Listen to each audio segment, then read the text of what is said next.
Hello everyone, Assalamu alaikum. How are you all? I hope you are well. Welcome back to my channel in this new video.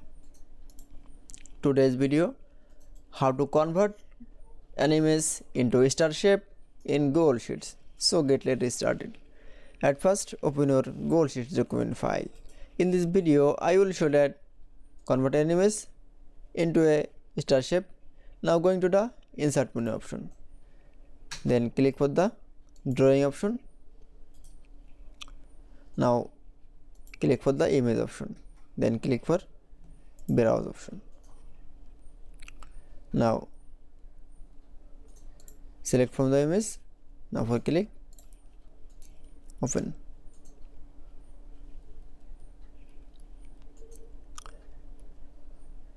Then show open the image.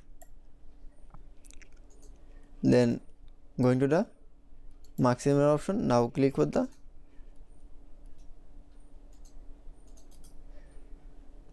callouts option. Now click for star option. That's it.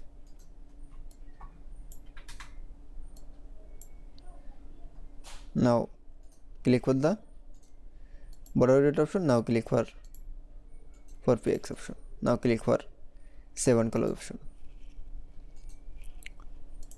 That's it. Then we show